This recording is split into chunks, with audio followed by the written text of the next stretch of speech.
നമസ്കാരം. ഉത്രം നക്ഷത്രത്തിൽ ജനിച്ചവരുടെ 2025 പുതിയ വർഷത്തിൽ ഉള്ള അവരുടെ ജ്യോതിഷ ഫലങ്ങളാണ് പറയാൻ പോകുന്നത്. സമ്പൂർണ്ണ ജ്യോതിഷ ഫലങ്ങളാണ് ഒരു വർഷത്തെ. വിദേശ പഠനം സ്വപ്നം കാണുന്ന വിദ്യാർത്ഥികൾക്ക് തീർച്ചയായിട്ടും വിദേശത്ത് പോയി പഠിക്കുന്നതിന് അവർക്ക് അവസരം ലഭിക്കുന്നതാണ്. കൂടാതെ തന്നെ വിദ്യാർത്ഥികൾക്ക് അവിടെ പഠിക്കുമ്പോൾ തന്നെ അവർക്ക് പാർട്ട് ടൈം ജോലിക്ക് വേണ്ടിയുള്ള പെർമിഷൻ ലഭിക്കുന്നതാണ്. അതുപോലെ ഇതിൽ ചില വിദ്യാർത്ഥികൾക്ക് സ്കോളർഷിപ്പും ലഭിക്കുന്നതിനുള്ള സാധ്യത കാണുന്നു. അതുപോലെ വിദേശത്ത് വിനോദയാത്രയ്ക്ക് പോകാൻ ആഗ്രഹിക്കുന്നവർക്ക് അതുപോലെ അവർക്കും സാധിക്കുന്നു. അതേപോലെ വിദേശത്ത് പല തീർത്ഥാടന കേന്ദ്രങ്ങളുണ്ട്. അവിടെയെല്ലാം പോകാൻ ആഗ്രഹിക്കുന്നവർക്ക് തീർച്ചയായിട്ടും ആ വിദേശ തീർത്ഥാടന കേന്ദ്രങ്ങളിൽ പോയി വരാൻ സാധിക്കുന്നു. പഠന കാര്യത്തിന് വിദ്യാർത്ഥികൾക്ക് മികവ് പുലർത്തുവാൻ സാധിക്കുന്നു. അതുപോലെ പല കാലങ്ങളായി പാസ്സാകേണ്ടി കിടക്കുന്ന കരാർ നടത്തിയതിൻ്റെ ബില്ലുകളെല്ലാം ഈ വർഷം തന്നെ പകുതിക്ക് മുമ്പ് തന്നെ പാസ്സാക്കി ലഭിക്കുന്നതാണ്. അവർക്ക് അത് കിട്ടും. അതുപോലെ ക്ഷേമ പെൻഷൻ ഉൾപ്പെടെയുള്ള പെൻഷന് അപേക്ഷിച്ചവർക്ക് കാലങ്ങളായി അത് മുടങ്ങിക്കിടക്കുന്നത് തീർച്ചയായിട്ടും ഈ വർഷം തന്നെ പകുതിക്ക് മുമ്പ് തന്നെ ആ ക്ഷേമ പെൻഷൻ എല്ലാം ലഭിച്ചു തുടങ്ങുന്നതാണ്. മനഃപൂർവ്വം തടഞ്ഞ് വച്ചിരിക്കുന്ന പെൻഷനുകൾ, സർവീസ് പെൻഷനുകളുണ്ട്. സർവീസിലൊക്കെ ഇരുന്നിട്ട് പെൻഷനായവരുടെ ആനുകൂല്യങ്ങളെല്ലാം ഇങ്ങനെ തടഞ്ഞു വച്ചിരിക്കുന്നതുകൊണ്ട് എന്തെങ്കിലും കാരണം കൊണ്ട് അതെല്ലാം കുടിശ്ശിക സഹിതം ഈ വർഷം ലഭ്യമാകുന്നതിന് സാധ്യത കാണുന്നു.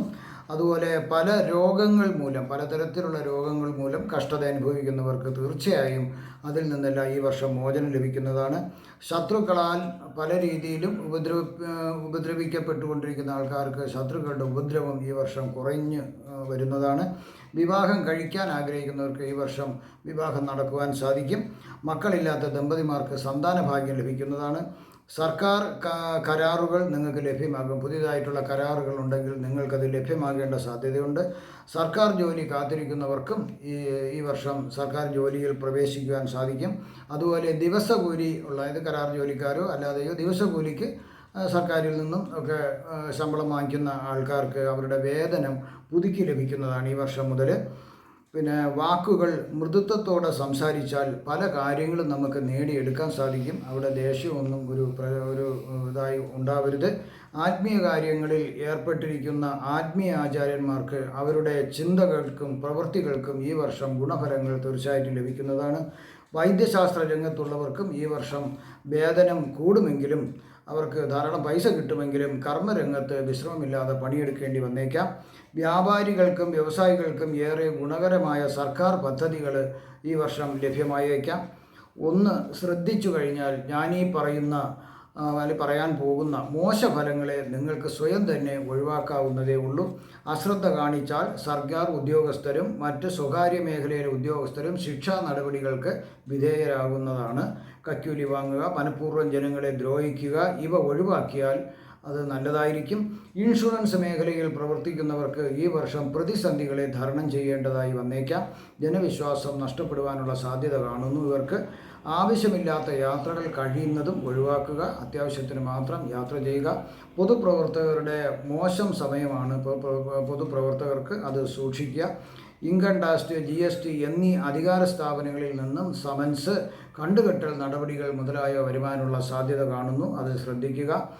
ദമ്പതിമാർ തമ്മിൽ പിണങ്ങാനും പിരിഞ്ഞ് താമസിക്കാനുള്ള സാധ്യത കാണുന്നു. അത് ശ്രദ്ധിക്കുക. കായിക രംഗത്തുള്ളവർക്ക് പ്രതീക്ഷിച്ചിരിക്കുന്ന പലതും നഷ്ടമായെന്ന് വന്നേക്കാം. അവരുടെ പരിശ്രമങ്ങൾ അംഗീകരിക്കാതെ വരാൻ സാധ്യതയുണ്ട്. അതും ഒന്ന് ശ്രദ്ധിച്ചു പോവുക. സിനിമാ രംഗത്തുള്ളവർക്കും സൂക്ഷിച്ചില്ലെങ്കിൽ കനത്ത തിരിച്ചടിക്കുള്ള സാധ്യത കാണുന്നു. അവരുടെ പ്രശസ്തിയും മങ്ങലേൽക്കാനുള്ള സാധ്യത കാണുന്നു. അശ്രദ്ധ മൂലം പല രോഗങ്ങളും വരുവാനുള്ള സാധ്യത കാണുന്നു. അത് ശ്രദ്ധിക്കുക. പല രീതിയിലുള്ള ദേഹോദ്രവം ഏൽക്കുവാനുള്ള സാധ്യതയും കാണുന്നു. ശ്രദ്ധിക്കുക.